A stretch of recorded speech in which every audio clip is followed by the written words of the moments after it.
வணக்கம் அன்பர்களே. திருமண தடை ஏன் ஏற்படுகிறது, எதற்கு ஏற்படுகிறது என்பதை பற்றி இந்த நிகழ்வு மூலமாக நீங்கள் பார்க்க போறீர்கள் அன்பர்களே. அதாவது திருமணம் என்பது ஒரு மனிதனுடைய வாழ்வியலில் முக்கியமான ஒரு அங்கம். ஒருவனுடைய வாழ்க்கையில் துணைவில்லாத வாழ்க்கை இல்லாதது அந்த வாழ்க்கையே இல்லை என்பார்கள். அப்படிப்பட்ட ஒரு திருமணத்தை சொர்க்கத்தில் நிச்சயிக்கப்பட்ட வாழ்க்கை என்று சொல்வார்கள். அப்படி ஒருவனுக்கு திருமணம் முடிய வேண்டும் என்றால் அது சொர்க்கத்தில் நிச்சயிக்கப்பட்டிருக்க வேண்டும் இறைவனுடைய கட்டளையின்படி. அப்படி ஒருவருக்கு இளமையில் திருமணம் முடிந்துவிடும், சில பேருக்கு முதுமையில் திருமணம் முடிவது உண்டு, சில பேருக்கு காலதாமதமாகி திருமணம் நடப்பது உண்டு, சில பேருக்கு திருமணமே நடக்காமல் போகும், சில பேருக்கு திருமணம் நடந்து குழந்தை பேர் இல்லாமல் போகும், சில பேருக்கு திருமணம் நடந்து அந்த மன வாழ்க்கையில் பிரிவினை ஏற்படும், சில பேர் குழப்பமாகி திருமணம் முடிந்து ஒரு குழப்பத்தை ஏற்படுத்தி அவர்கள் வாழ்க்கையில் பிரிந்த நிலைக்கு சென்று விடுவார்கள் நண்பர்களே. இதெல்லாம் ஏன் ஏற்படுகிறது, எந்த கிரகத்தினால் ஏற்படுகிறது என்பதை பற்றி இந்த நிகழ்ச்சியின் மூலமாக நீங்கள் தெரிந்து கொள்ளலாம் அன்பர்களே. ஒரு ஜாதகத்தில் திருமணத்தை குறிக்கக்கூடிய ஆணுக்கும் பெண்ணுக்கும் குறிக்கக்கூடிய இடம் எது என்று கேட்டால் 7ஆம் இடம். பெண்களுக்கு 8ஆம் இடம் மாங்கல்யத்தை குறிக்கக்கூடிய இடம். அப்போ ஒரு ஜாதகத்தில் லக்னத்தில் இருந்து 7ஆம் இடத்தை தெரிந்து கொள்ள வேண்டும். இப்போ மிதுன லக்னம் 1, 2, 3, 4, 5, 6, 7 தனுசு தான் 7ஆம் இடம் என்பதை பற்றி தெரிஞ்சுக்கலாம்.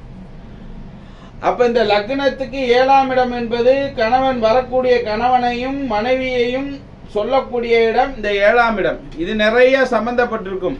ஆனால் நம்ம அதுக்கெல்லாம் போக தேவையில்லை. இன்னைக்கு பாடம் திருமண தடை ஏன் ஏற்படுகிறது, யாருக்கு ஏற்படுகிறது என்பதை பற்றி தான் பார்க்க போறோம் அன்பர்களே. அப்ப இந்த திருமணத்தை குறிக்கக்கூடிய இந்த 7ஆம் இடம், இந்த 7ஆம் இடத்து அதிபதி எப்படி இருக்க வேண்டும் என்றால் கேந்திர ஸ்தானங்கள் இருந்தால் மிகவும் சிறப்பான நிலையில் திருமணம் நடக்கும், நல் வாழ்க்கையாக வாழ்வார்கள். அதே மாதிரி கேந்திர ஸ்தானங்கள் என்றால் என்ன அப்படின்னு கேட்பீங்க.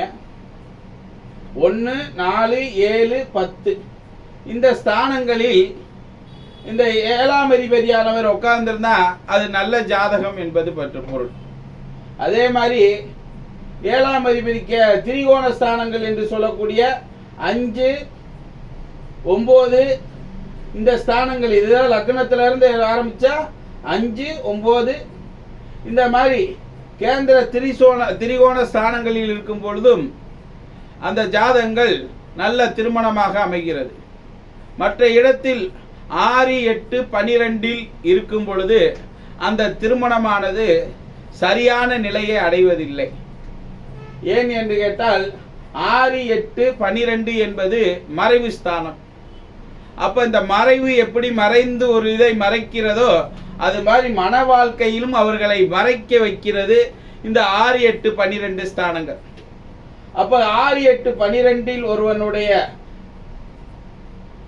மனைவியை குறிக்கக்கூடிய கணவனை குறிக்கக்கூடிய ஸ்தானமானது 7ஆம் இடத்து அதிபதி மறந்தால் களத்திரகார அதிபதினு சொல்லுவாங்க. அவர் மறையும் பொழுது இந்த அமைப்பு ஏற்படுகிறது. அது மட்டுமல்ல அன்பர்களே, லக்னத்தில் ராகு, 7ஆம் இடத்தில் கேது அல்லது 7ஆம் இடத்தில் ராகு, லக்னத்தில் ராகு இப்படி மாத்தி மாத்தி வரலாம். ராகு கேது எப்பயுமே அது இருக்கிற இடத்திலிருந்து 7ஆம் இடத்தில் இருப்பதுதான் சமசப்தம் சொல்லுவாங்க. இவர் இங்கே இருந்தாருன்னா அவருக்கு எதிர்த்தாப்புல 7ஆம் இடத்துல மாறி மாறி உட்காருவாங்க இந்த கிரகங்கள். அப்படி 7ஆம் இடத்தில் உட்கார்ந்து மாறி மாறி உட்காரும் போது அது தோஷத்தை கொடுக்கக்கூடியதாகவும் இருக்கும். அதுதான் ராகு கேது தோஷம், நாக தோஷம் என்று சொல்வார்கள். லக்னத்தில் ராகு இருந்து 7ஆம் இடத்தில் கேது இருப்பது நாகதோஷம். இந்த நாகதோஷத்தினால் சில பேருக்கு கல்யாணம் என்பது தடையை ஏற்படுத்தும், திருமணம் காலதாமதமாக முடியும் அன்பர்களே. அதே மாதிரி 2ஆம் இடம் தான் குடும்பம். ஒருவருக்கு குடும்பம் நல்ல நிலையில் இருக்க வேண்டும் அல்லவா? குடும்பம் நல்ல நிலையில் இருந்தால்தான் அவர் வாழ்க்கையில் பணம் சம்பாதித்து அந்த குடும்பத்தை நடத்தக்கூடிய அமைப்பு உருவாகும். இங்க வந்து பாவ கிரகங்கள் என்று சொல்லக்கூடிய சனி, ராகு, கேது, செவ்வாய், சூரியன், இந்த பாவ கிரகங்கள் இங்க இருக்கக்கூடாது அன்பர்களே. அதே மாதிரி இங்கேயும் 7ஆம் இடத்திலையும் இருக்கக்கூடாது, 2ஆம் இடத்திலையும் குடும்பஸ்தானத்திலையும் இருக்கக்கூடாது, 7ஆம் இடத்திலையும் இருக்கக்கூடாது. இந்த 7ஆம் இடத்தில் 2ஆம் இடத்தில் இருக்கும்பொழுது குடும்பத்தை அமைக்க விடாது, 7ஆம் இடத்தில் பிரிவினையை கொடுக்கும். இந்த கிரகங்கள் எப்பொழுதுமே இந்த 2, 7 யாருக்கு ஜாதகத்தில் 7ஆம் இடத்திலேயோ 2ஆம் இடத்திலேயோ இந்த பாவ கிரகங்கள் இருக்கும் பொழுது அவர்கள் திருமண வாழ்க்கையை பிரச்சனை நிச்சயமாக உண்டு பண்ணுவார்கள் அன்பர்களே. அது மட்டுமல்ல அன்பர்களே, சுப கிரகங்கள் என்று சொல்லக்கூடிய குரு, சுக்கிரன், சந்திரன், புதன், திருமணத்தை குறிக்கக்கூடிய கிரகம் எதுன்னு கலத்திரகாரகன் எதுன்னு பார்த்தா இந்த சுக்கிரன் தான் கலத்திரகாரகன். இந்த கலத்திரகாரகன் ஒரு ஜாதகத்துக்கு நல்ல நிலைமை இருக்க வேண்டும். சுக்கிரன் போய் 6, 8, 12 மறைவது, பாவிகளான சனி, ராகு, கேது, செவ்வாய், சூரியன் இந்த கிரக சேர்க்கையுடன் இந்த சுக்கிரன் இருப்பது அவர்கள் திருமண வாழ்க்கையை பாதிப்பை ஏற்படுத்தும், திருமணத்தை காலதாமதமாக நடக்க வைப்பதற்கு ஒரு வழிவகுக்கும் அன்பர்களே. அப்ப இந்த ஜாதகத்தின்படி இந்த சுபகிரகங்களான குரு, சுக்கிரன், சந்திரன், புதன் இவர்களுடைய சேர்க்கையும் பெறக்கூடாது. சுபகிரகங்கள் பாவகிரகங்களுடைய சேர்க்கை பெறும் பொழுது திருமண வாழ்க்கையை பாதிப்பை உண்டு பண்ணும் அன்பர்களே. அப்ப இப்படி பாதிப்பை இருக்குன்னா எல்லா வேத்திக்கும் தானே சாமி இருக்கும் அப்படின்னு சில பேர் கேட்பீங்க, கிரகங்களுடையது. ஆனால் இது ஒரு விதிவிலக்கு உண்டு. இந்த குரு பகவானுடையவர், குருவுக்கு 5, 7, 9 பார்வை விசேஷமான பார்வை. அந்த 7ஆம் இடத்திலேயோ அல்லது லக்னத்திலேயோ அல்லது 2ஆம் இடத்திலே 8ஆம் இடத்திலே பாவகிரகங்கள் இருப்பது திருமண தடையை ஏற்படுத்தும் சொல்றோம். அதே மாதிரி கலத்திரகாரவன் சுக்கிரன் கெட்டு போனாலும் திருமண தடையை ஏற்படுத்தும், குரு கெட்டு போனாலும் திருமண தடையை ஏற்படுத்தும் சொல்றோம். அப்ப அந்த கெட்டு போன கிரகத்தை, கலத்திரகாரகனை இந்த குரு பகவான் பார்த்துட்டாருன்னு வச்சுக்கோங்க, அந்த திருமணம் ஓரளவுக்கு நல்லதாக முடியும். பாதி அளவுக்கு சொல்லலாம், முழுமையா நம்ம சொல்றதை காட்டிலும் பாதி நடக்கும் அப்படின்னு சொல்லலாம். இவர் பார்க்கவே இல்லைன்னா நிச்சயமாக அது பிரச்சனைக்குரிய திருமணமாக தான் இருக்கும் அன்பர்களே. அப்ப 7ஆம் இடம் என்பது ஒரு ஜாதகத்திற்கு முக்கியமான இடம், வரக்கூடிய மனைவியை குறிக்கக்கூடிய இடம். 2ஆம் இடம் என்பது கலத்திரத்தை குறிக்கக்கூடிய இடம். அப்ப இது ரெண்டும் ஒரு ஜாதகத்தில் கெட்டு போனால் அந்த வாழ்க்கையை அவர்கள் வாழ விடாமல் தடுக்கும், திருமணம் காலதாமதமாகும். அப்படி திருமணம் முடிஞ்சாலும் அவர் வாழ்க்கையில் திருமண தடையை ஏற்படுத்தும். இவர்கள் இந்த 7ஆம் இடமும் இந்த 2ஆம் இடமும் கெட்டு போனவர்கள் எங்க போனா அந்த திருமண பிரச்சனையிலிருந்து தவித்து கொள்ளலாம். ராகு கேது தோஷத்துக்கு காளகஸ்திக்கு போலாம், கேதுக்கு காளகஸ்தி போலாம், கீழ்பெரும்பள்ளம் போலாம்.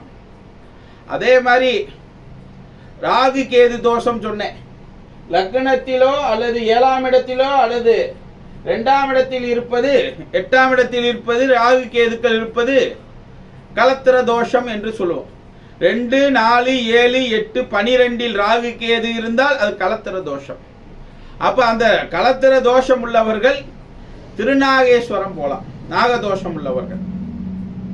சில பேருக்கு சந்திரனுடைய சனி சேர்ந்து உட்கார்ந்துருக்கும், இதுதான் சந்திரனுடைய சனி சேர்ந்தாலும் சில பேருக்கு தோஷமாக கருதப்படுகிறது. அது பேர் புணர்ப்பு தோஷம் என்பார்கள். அப்ப புணர்ப்பு தோஷம் உள்ளவர்கள் குச்சனூர் அல்லது திருநள்ளாறு போயிட்டு வந்தீங்கன்னா அந்த குளத்தில் நீராடி வரணும். நலர் தீர்த்தன் குளத்தில் நீராடினால் நன்மைகள் பலவிதமாக நடக்கும் என்பார்கள். அப்படி யாராருக்கு சனி தோஷம் உள்ளவரோ அங்க போயிட்டு வரலாம். அது மட்டுமல்ல அன்பர்களே, ராகு கேது குரு பாவக்கிரகங்களான சனி, ராகு, கேது, செவ்வாய் இந்த பாவக்கிரகங்களுடைய பிடியில் இருந்து அவர்கள் எங்க போகணும்னா ஆலங்குடி போலாம் அல்லது பட்டமங்கலத்துக்கு போய் குரு பகவானை போய் வணங்கிட்டு வரலாம்.